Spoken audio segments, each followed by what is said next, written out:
پچھلے جو مبارک بعد میں آپ نے کہا تھا کہ پرائز بانڈ سے حاصل ہونے والی انعامی رقم حلال ہے، مہربانی فرما کر اس کی وضاحت کر دیں کہ یہ کس طرح سے جائز ہے۔ میں نے یہ کہا تھا کہ یہ اختلافی مسئلہ ہے، اس میں بعض علماء نے کہا ہے کہ حلال ہے، اور میری اپنی طبیعت اسی طرف جاتی ہے، اس لیے کہ اس میں اصل زر محفوظ رہتا ہے، جوئے میں اصل زر محفوظ نہیں رہتا۔ طلاق کے بارے میں سنا ہے کہ طلاق دینے والے کو 80 درے بھی لگائے جائیں، کیا یہ درست ہے؟ اور یار لگ ہی جاتے ہیں اس کو لگانے کی ضرورت نہیں ہے، اس کو خدا کی طرف سے ویسے ہی لگ جاتے ہیں۔ طلاق دینے والا اتنا ذلیل ہوتا ہے وہ انسان کے آپ لوگوں کو اندازہ نہیں۔ اگر نماز کے دوران برے خیال نہ آئیں، بلکہ اردو چونکہ مادری زبان ہے لہذا استغفار دعا اگر ذہن میں آئیں تو اس کی کیا صورت ہے؟ کیا اسے بھی اٹینڈ نہیں کرنا چاہیے؟ نماز کے دوران تو اردو بولنا چھوڑ دیجئے، نماز کے دوران تو عربی ہی بولیے، اور وہی حصہ جو اللہ نے سکھایا ہے۔ سورہ فاتحہ کی جگہ سورہ فاتحہ، قرآن کی جگہ قرآن، تسبیح کی جگہ تسبیح، اور حمد کی جگہ حمد۔ اس میں اپنی طرف سے کوئی انشاء نہ فرمائیے، اور جو کچھ آپ نماز میں پڑھتے ہیں اس کے مفہوم پہ دھیان رکھیے، پھر وسوسے بھی نہیں آئیں گے۔ آج سوالات زیادہ ہیں بھائی، یہ تو یہ سوالات آپ کو اس مسجد میں بھیجنے پڑیں گے 21 فروری کو جہاں میں جمعہ پڑھا رہا ہوں، وہ کیا ہے، وہ ٹاؤن شپ A1 کی مسجد میں۔ سعودی عرب اور پاکستان میں شب قدر ایک دن کے فرق سے ہوتی ہے، کیا اللہ میاں کے یہاں الگ الگ ٹائم پر فرشتے زمین پر بھیجتا ہے؟ یہ ساری دنیا میں ایک ہی وقت میں رحمت کے فرشتے بھیجے جاتے ہیں؟ اگر ایسا ہے تو ہمیں شب قدر سعودی عرب کے اندر کے ریفرنس سے منانی چاہیے، ذرا وضاحت فرمائیں۔ بات یہ ہے، اس بات کو ذرا غور سے سن لیں، اس مسئلے پہ مجھے بھی پریشانی تھی تو میں نے ایک حرکت کی، اس کو ذرا غور سے سن لیں۔ میں نے اور میری بیوی دونوں نے 27 رمضان ہم نے مکہ مکرمہ میں منائی، اور 27 رمضان مناتے ہی ہم جہاز پہ چڑھ بیٹھے، یہاں آ گئے، اگلے دن یہاں 27 رمضان تھی۔ ہم نے یہاں پہ 27 رمضان کو غور سے دیکھا، اللہ کا کرم ہے اتنا پتہ چل جاتا ہے ہمیں کہ لیلۃ القدر ہے یا نہیں، یہ اللہ تعالیٰ بتا دیتا ہے۔ آپ کو میں یقین سے بتاتا ہوں 27 رمضان مکہ شریف میں بھی لیلۃ القدر تھی، اور 27 رمضان پاکستان میں بھی لیلۃ القدر تھی، دونوں جگہ ہمیں لیلۃ القدر محسوس ہوئی۔ اس لیے اس چکر میں نہ پڑے کہ وہاں یہ ہو رہا ہے اور یہاں کیا ہو رہا ہے۔ دیکھیے اس میں یہاں تو شکر کریں بھائی سورج نکلتا ہے، بعض جگہیں ایسی ہیں جہاں سورج ہی نہیں نکلتا، قطب شمالی میں، قطب جنوبی میں 6 مہینے کا دن، 6 مہینے کی رات، وہاں کیا کریں گے آپ؟ تو یہ اللہ تعالیٰ کا اپنا اپنا نظام ہے۔ دیکھیں نا اس وقت یہاں دن کے 2:45 بجے ہوئے ہیں، لیکن سان فرانسسکو میں، لاس اینجلس میں رات کے 2:45 بجے ہوئے ہیں۔ یہاں آپ اس وقت ظہر پڑھ رہے ہیں، جمعہ پڑھ رہے ہیں، وہاں تہجد پڑھی جا رہی ہے۔ تو تہجد کے اور رات کی عبادت کے جتنے اثرات ہیں اور جتنے اس کے لوازم ہیں وہاں انہیں حاصل ہوں گے۔ یہ اللہ کا الگ الگ نظام ہے، اور وہ اگر عرب انسانوں کی الگ الگ بات سن سکتا ہے تو الگ الگ علاقوں میں الگ الگ فرشتے بھی بھیج سکتا ہے۔ البتہ حضرت جبریل کو ذرا سی تکلیف ہوگی تو کبھی ادھر کبھی ادھر بیچارے بھاگتے پھریں گے، کوئی حرج نہیں، وہ اسی قابل ہے۔ بیعت سے کیا مراد ہے؟ بیعت کے معنی ہوتے ہیں اپنے آپ کو بیچ دینا، اپنے آپ کو لٹا دینا۔ جو اللہ کے راستے میں لٹنے کو تیار ہو وہ اللہ کے راستے میں بیعت کر لے۔ کسی پیر طریقت کے ہاتھ پر بیعت کر لینے سے ایک عام انسان کی زندگی پر کیا اثرات مرتب ہوتے ہیں؟ کیا عورتیں بھی بیعت کر سکتی ہیں؟ مزید بیعت کی اقسام بھی بتا دیں۔ اقسام تو نہیں بتاؤں گا، لمبی بات ہے، اتنا میں بتا دوں، جس شخص کی ہاتھ پہ آپ بیعت کرتے ہیں، اگر اللہ نے اس پہ کچھ رحمت کا ورود کیا ہوا ہے کچھ اللہ کی طرف سے اس پہ فیضان آ رہا ہے تو تھوڑی سی ایک ٹوٹی ادھر بھی لگ جائے گی، وہی اتنی سی بات ہے۔ وہ فیضان اور وہ رحمت جو ہے یہ بالکل ایسے ہے کہ دیکھیں یہاں بارش ہو رہی ہو تو اس کی پھوار جو ہے وہ رائے گنج تک بھی پہنچ جاتی ہے، ساتھ والا علاقہ ہے نا۔ آپ جس شخص کے پاس بیٹھتے ہیں، بیت ہو یا نہ ہو، اصل چیز صحبت ہے، اس کی شخصیت کے اثرات آپ میں خود بخود منتقل ہونے لگتے ہیں، اور بیت اگر ہو جائے پھر تو سکہ بند چیز ہے۔ تو یہ شخصیتیں اندر ہی اندر منتقل ہو جاتی ہیں۔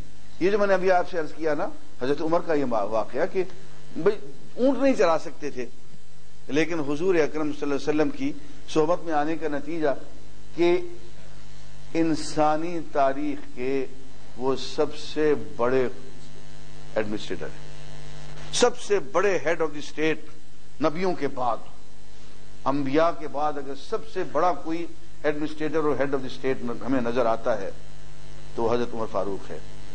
لیکن وہ کہتے ہیں میں تو چرواہا نہیں بن سکتا تھا۔ اب یہ کیا، یہ حضور کی صحبت اٹھائی ہے۔ وہ شیخ سعدی لکھتے ہیں کہ میں ایک مرتبہ ایک حمام میں گیا تو مٹی سے مجھے بہت خوشبو آئی، مٹی سے بہت خوشبو آئی حمام کی، تو میں نے اس سے کہا کہ بھئی تو پھول ہے، تو مشک ہے، عنبر ہے، تو ہے کیا چیز، تیرے اندر سے اتنی خوشبو کیوں آ رہی ہے؟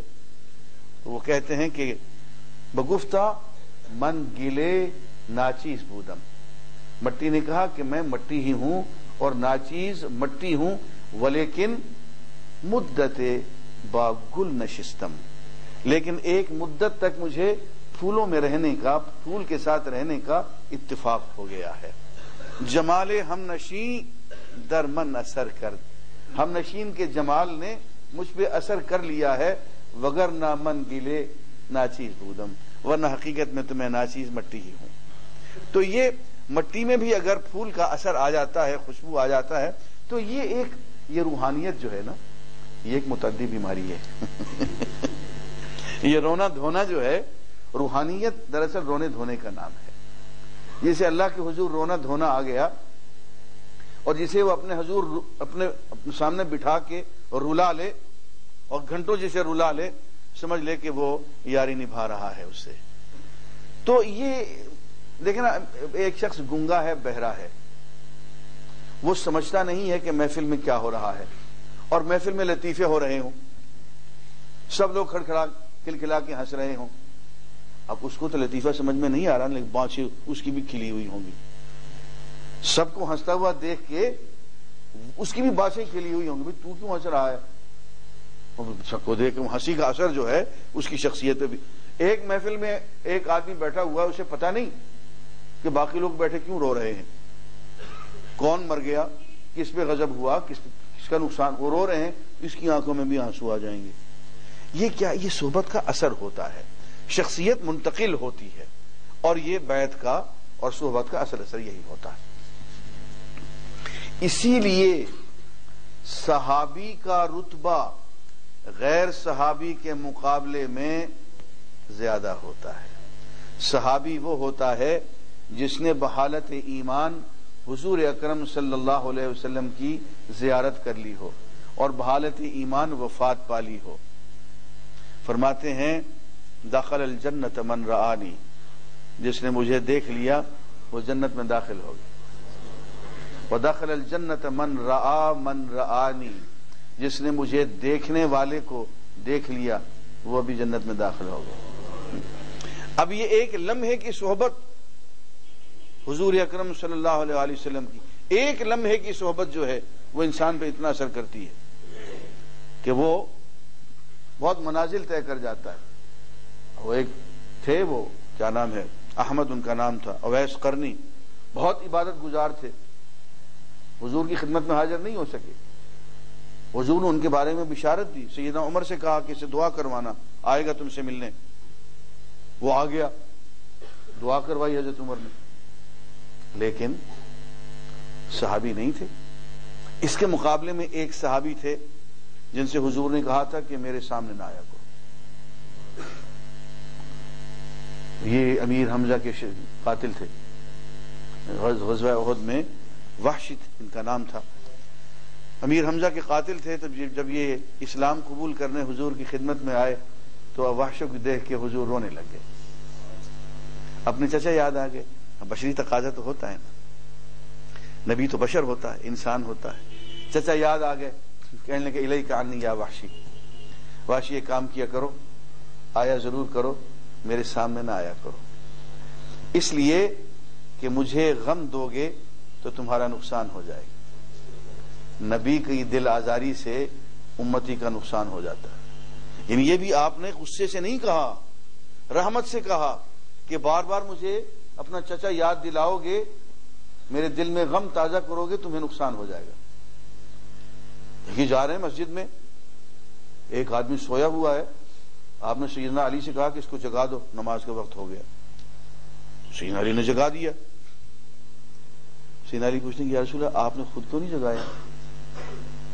فرماتے ہیں کہ نیند میں کچھ بڑبڑا لیتا تو تمہارے ساتھ بڑبڑا لیتا، میرے ساتھ بڑبڑا لیتا تو ایمان سے جاتا، اللہ کے غضب میں آ جاتا۔ نیند میں آدمی روئے جاؤ میاں، نیند نہیں اٹھتا، بڑبڑا سکتا ہے نا آدمی نیند میں۔ تو اس خیال سے آپ نے جگایا نہیں کہ یہ نیند کے عالم میں پتہ نہیں کیا کہہ دے اور اس پہ اللہ کا عذاب آ جائے، قہر آ جائے۔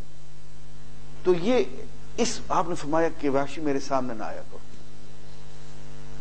تو یہ وحشی صحابی لیکن منہ چھپا کے، چہرہ لپیٹ کے حضور کے پیچھے سے حضور کی مجلس میں آ کے بیٹھتا تھا۔